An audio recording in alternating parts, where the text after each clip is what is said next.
Olá pessoal, boa noite. Sou o professor Jean e vamos aqui para mais uma aula sobre saúde e segurança no trabalho, certo? Na última aula a gente falou um pouco sobre normas regulamentadoras, né? Conhecemos um pouco das normas, só que o vídeo não ficou muito legal, então vamos repetir novamente essa aula. Vou comentar um pouco sobre cada norma regulamentadora. Beleza? Então a gente vai apresentar, tá? E resumir um pouco dessas normas. Para isso, é preciso que os senhores ou as senhoras acompanhem pela apostila. Para poder, a partir do momento que vocês estão acompanhando pela apostila, vocês vão entendendo melhor as normas. Lembrando que a gente não vai aprofundar nas normas, sim conhecer um pouco sobre elas, bem resumido. E logo em seguida a gente vai, realmente mais à frente, vai falar sobre as normas, tá? Em cada norma, acredito que a gente vai ter praticamente uma aula, 1 hora, 2 horas aí, só falando somente de cada norma. Antes de falar sobre as normas, a gente vai conhecer um breve histórico sobre a norma no Brasil. No Brasil, as regras de proteção de saúde e integridade do trabalhador só fizeram valer quando tomaram força da lei. E só em 1943 surge a Consolidação das Leis do Trabalho, a CLT, sendo o principal instrumento para o regulamento, né, dessas normas e o trabalhador se proteger de maneira mais segura. Apesar de toda a evolução que surge, né, ou seja, que surgiram em 1943, somente em 1978 entraram em vigor as normas regulamentadoras. Ou seja, vamos simplificar. Por exemplo, em 1943 foi criada a Consolidação das Leis do Trabalho, CLT. Em 1944, oficialmente instituída a criação da CIPA, a nossa Constituição Interna de Prevenção do Trabalho, a CIPA. E em 1949 foi criada a primeira CIPA, em uma empresa portuária, tá? Lá nas Docas de Santos, São Paulo. Mais na frente um pouquinho foi criado, né, a Fundacentro, tá? A Fundação Jorge Prado Figueira de Segurança e Medicina do Trabalho. Ela foi fundada em 1966. Logo depois, em 1977, houve uma pequena alteração com relação à CLT, tá? Surgiu a lei número 6.514, de 22 de dezembro, tá? Ela foi uma alteração do capítulo 5º do título 2 da Consolidação das Leis do Trabalho relativa à saúde, segurança e medicina do trabalho. E somente em 1978 foi criada as normas regulamentadoras. Ok? Então, mas afinal, o que são as normas regulamentadoras? Né? Para que vieram? Para que foram criadas as normas? A definição dela é o seguinte: as normas regulamentadoras, também conhecidas como NR, elas regulamentam e fornecem orientações sobre procedimentos obrigatórios relacionados à medicina, segurança no trabalho, no Brasil. Como nexos, né? Como anexo da Consolidação das Leis de Trabalho, são de observância obrigatória por todas as empresas. E é muito importante, tá, dizer que hoje nós temos em vigor 37 NRs, ok? E do ano passado para cá foram atualizadas algumas NRs que eu vou tentar citar aqui, tá? Qual foi as NRs que foram atualizadas. Então vamos lá, vamos conhecer as normas regulamentadoras. Apesar de seguir um resumo das normas, só para repetir um pouquinho aqui, segundo a CLT, no artigo 154.201, lei número 6.514, de 22 de dezembro de 1977, portaria 3.214, de 8 de junho de 1978, e suas alterações, que devem seguir pelas empresas e instituições possuidoras de empregos regidos pela CLT. Ou seja, toda empresa que tem seus seletistas, ou seja, empregados, né, regidos pela CLT, elas têm que seguir a norma, ok? Os textos e instrumentos que seguem têm como base as normas regulamentadoras, entretanto, a gente vai tentar aqui resumir e abordar alguns requisitos, tá, delas, beleza? Então, primeiro, tá, quando a gente tem que conhecer as normas, primeiro é preciso ler a norma na íntegra e conhecer os requisitos pertinentes a ela. Logo depois, ter ideia para praticá-la, tá? Praticá-la no dia a dia, de maneira funcional. Logo depois, ter o apoio da chefia para colocá-la em prática. Infelizmente, muitas empresas, às vezes, elas não seguem essas leis, né? Elas burlam alguma coisa, mas a norma é para ser cumprida. E para começar a falar das normas, nós vamos aí começar pela NR número 1, ok? A NR número 1, ela passou agora para atualização recente, tá? Acredito aí, deixa eu ver a data aqui que ela teve atualização. Ela foi atualizada aí, a portaria agora está novinha, tá? Dia 9 de março agora de 2020, tá? Ela passou por atualização. A NR1, anteriormente, famosa disposições gerais, a primeira norma, agora com a nova atualização ela passou a ser disposições gerais e gerenciamento de riscos ocupacionais. Beleza?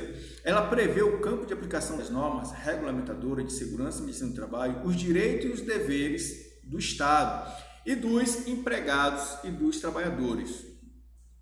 Que é isso? Ela determina, pessoal, que as empresas tenham obrigações, tá?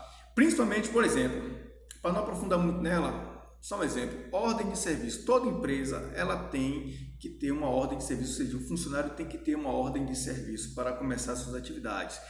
Dentro dessa ordem de serviço, o empregado ele vai conhecer, né? Ele vai conhecer os riscos pertinentes à sua atividade. E o empregador, tá? Ele tem obrigação, beleza? Ele tem obrigação de informar o empregado os riscos que ele está ocorrendo dentro de sua atividade, os EPIs que ele tem que utilizar para a sua atividade e etc. Mais ou menos assim, ou seja, então a NR número 1, toda empresa ela tem obrigações e também nós, como empregados, temos também as nossas obrigações, nossos deveres a cumprir, tá ok? Deixa eu ver aqui se eu lembro aqui algumas, só para deixar mais bem especificado, alguns direitos, né, do empregador quanto à empresa, certo? Então, como empresa, como eu já falei, ele tem que informar os riscos ocupacionais existentes no local de trabalho.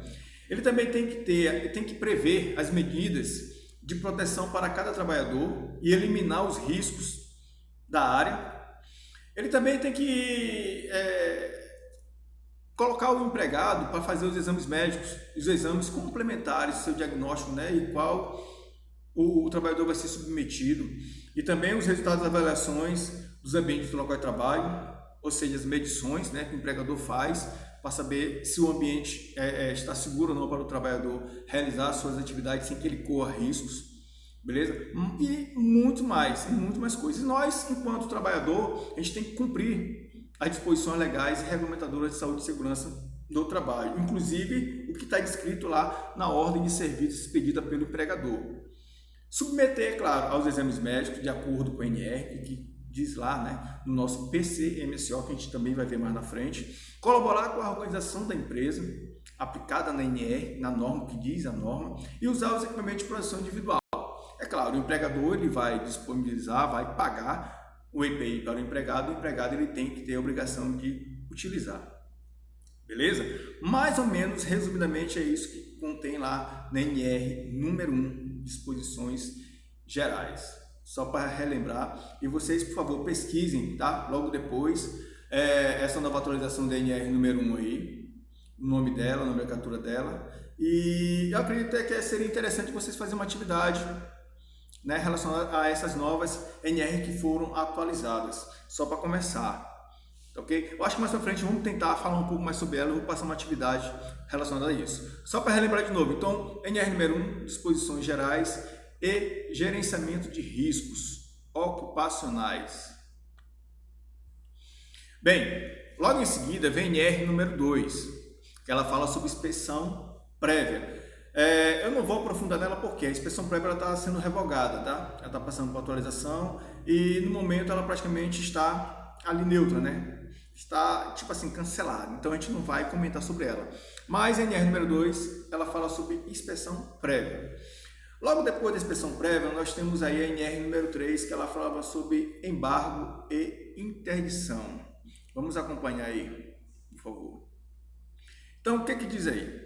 ela prevê os casos em que o serviço, as máquinas e os equipamentos da empresa podem ser paralisados por não atender às normas de segurança e medicina do trabalho. Também prevê como realizar a fiscalização nessas situações, tá?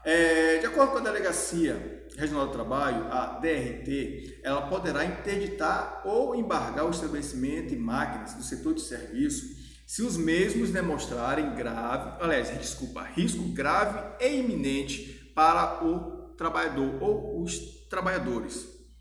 Beleza?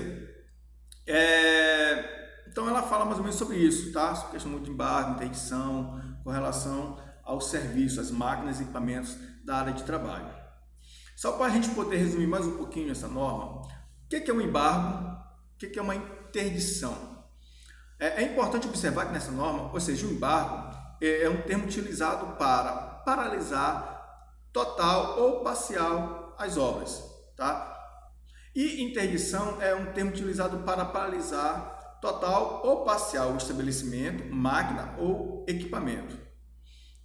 Tranquilo? É importante que os senhores depois dêem uma lida, tá? Pesquisem. Isso é bom sempre também a gente ver alguns vídeos para a gente poder entender melhor, para quando a gente se aprofundar na NR, vocês estarem afiados. Pessoal, dando continuidade aqui às nossas normas regulamentadoras, vamos agora falar sobre a NR número 4, o nosso SESMIT, Serviço Especializado em Engenharia de Segurança e em Medicina do Trabalho. Ela prevê a criação do Serviço Especializado em Engenharia de Segurança e Medicina do Trabalho, o SESMIT. Tem como objetivo prover a saúde e a proteção da integridade do trabalhador no local de trabalho, ou seja, no local de labor. A implantação do SESMIT, ela depende muito da graduação do risco da atividade principal da empresa.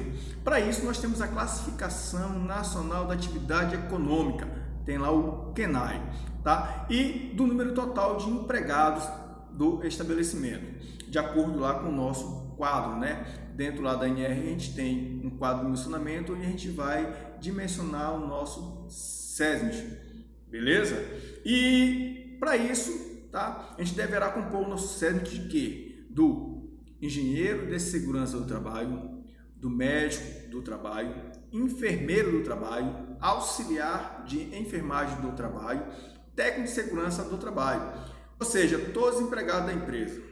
Tranquilo? Estes serão responsáveis por zelar pela segurança da empresa, gerar estatísticas com resultados anuais e implantar programa de prevenção, além, tá, de dar suporte aqui à CIPA. Então, essa é toda a atividade do nosso SESMIT.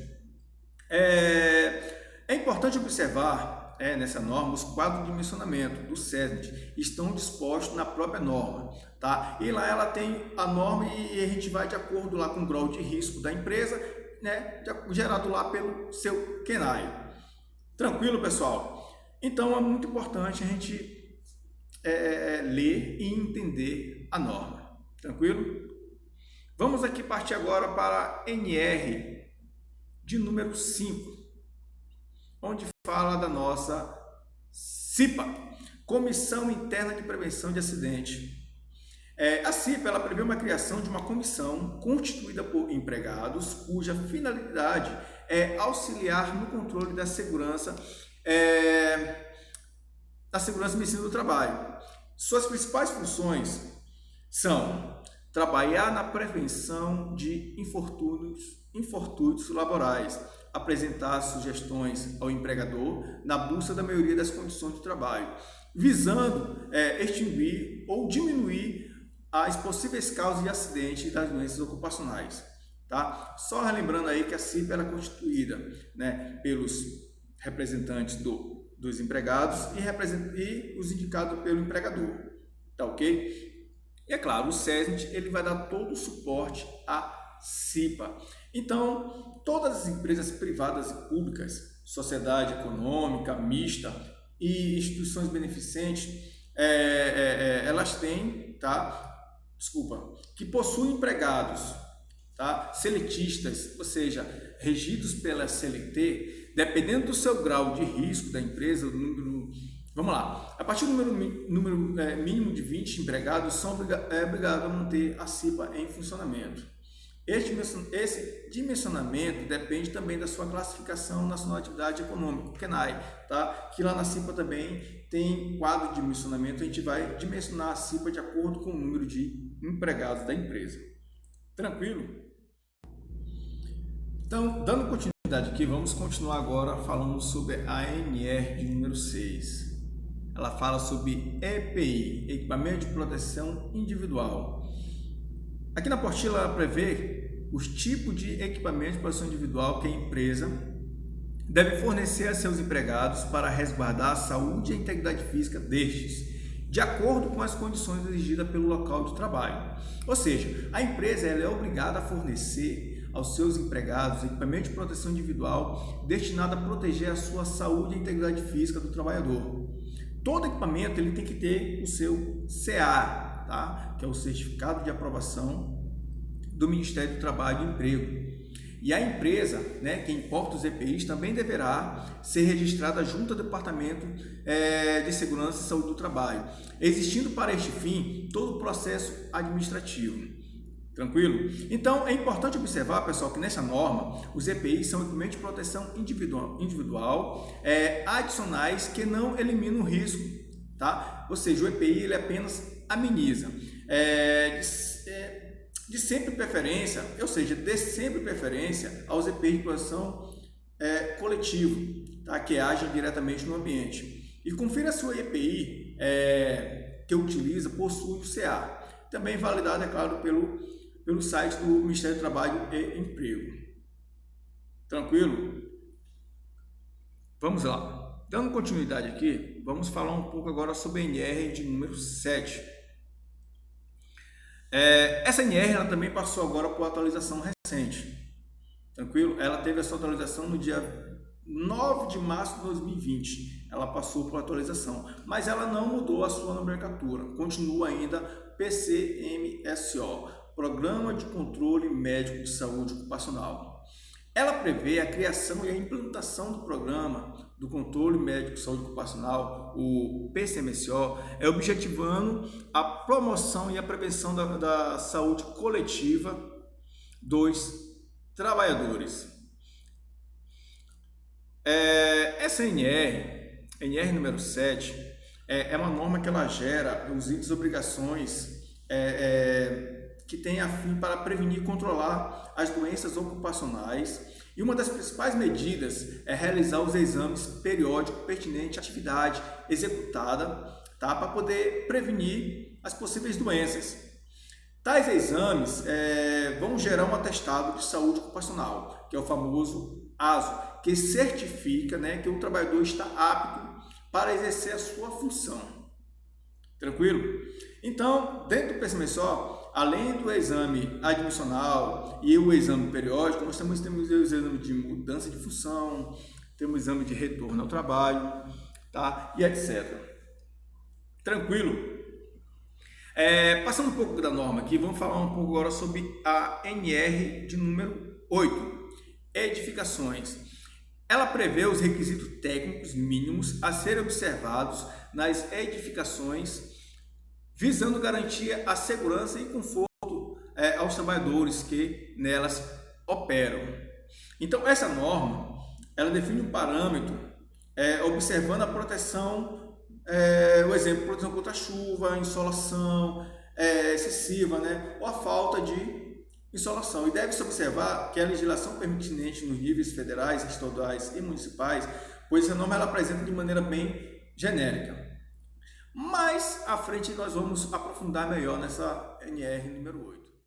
Bem, pessoal, logo depois da NR8, é claro, a NR de número 9, que anteriormente era chamado de Programa de Prevenção de Riscos Ambientais, PPRA, certo? Por que eu falo anteriormente? Porque agora ela passou por atualização, tá? Recentemente. Ela foi atualizada no dia 10 de março agora de 2020, que agora ela passa a ser chamada de NR número 9, ser chamada de Avaliação e Controle das exposições ocupacionais a agentes físicos, químicos e biológicos. Tranquilo? E agora com essa atualização, ela passa a ter novos requisitos, tá? Ela faz a avaliação das exposições ocupacionais de agentes físicos, químicos, biológicos, quando identificado no programa PGR, tá? Que é um programa de gerenciamento de risco. Essa norma, como é uma norma que ela foi atualizada agora recentemente, eu aconselho os senhores a estudar um pouco ela, assistir vídeos, né? Estudar um pouco o que foi mudado nela. É bom a gente estudar um pouco dela anterior, né? O que foi, o que está sendo de novo agora nela. Tranquilo? Então, só para relembrar, a NR número 9, ela agora o nome é chamado de Avaliação e Controle das Exposições Ocupacionais a Agentes Físicos, Químicos e Biológicos. Passando a NR 9, nós vamos falar agora um pouco sobre a NR10, certo? A NR10 ela fala sobre instalações e serviços em eletricidade. Nessa norma aqui, ela prevê as condições mínimas de segurança dos empregados que atuam em instalações elétricas dos usuários e de terceiros, considerando as normas técnicas brasileiras e internacional, certo? Então, trata das condições mínimas, tá, para garantir a segurança daqueles que trabalham em instalações elétricas e suas diversas etapas, incluindo projeto, execução, operação, manutenção, reforma e ampliação, incluindo, claro, terceiros e usuários. Em 2004, pessoal, essa norma ela foi aprofundada numa uma revisão. Tá? E nessa revisão foi incluída uma criação do prontuário de instalações elétricas. Ela também estabelece um relatório de inspeções, né, da conformidade das instalações. Ela também criou um capítulo de segurança em projetos, tornou obrigatórias medidas de proteção coletiva. Dentro também dessa atualização, ela estabeleceu zonas de distância segura, né? São zonas de salvamento, zonas ali em que protege o trabalhador, né? Ou pessoas que estão próximas ali onde estiver alguém fazendo atividade de instalações elétricas. Ela também estende o campo de ampliação para os trabalhos em proximidades, certo? Então, instalações elétricas é muito importante essa norma, é uma norma também bem grande, né? Bem extensa, onde tem muita leitura. Quando a gente procurar, né, entender melhor ela e aprofundar, é claro, nos conhecimentos, vão ver que ela é muito interessante também, beleza? Passando da NR10, vamos falar um pouco agora aqui sobre a NR de número 11, tá? A NR de número 11, ela fala sobre transporte, movimentação, armazenamento e manuseio de materiais, certo? Essa norma ela prevê as condições mínimas de segurança no local de trabalho, onde ocorre transporte, movimentação, armazenagem e manuseio de materiais com o objetivo de promover a saúde e evitar acidentes laborais. Então, destina as operações, tá, de elevação, guindaste, transportes industriais e máquinas transportadoras. Tranquilo? Então, o exemplo, os operadores de piadeira, de ponte rolante, guindaste, tá, e outros, né? O que diz aqui dentro dessa norma fala que eles têm que ser capacitados, é obrigatório, tá? Que todo operador, né, seja capacitado, tá? E quando ele for, claro, capacitado, é obrigatório que tenha lá uma identificação, né? Seu crachá, né, que está portando, identificando que o cara ele é capacitado para poder operar tal equipamento, tá? Ou seja, então é uma norma que ela também é muito boa, bem interessante a gente estudar.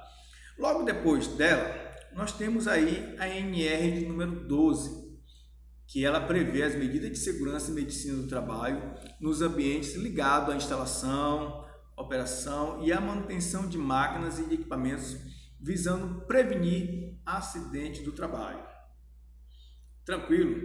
Essa NR ela determina instalações e áreas de trabalho, ou seja, distâncias mínimas. Por exemplo, tá, pessoal?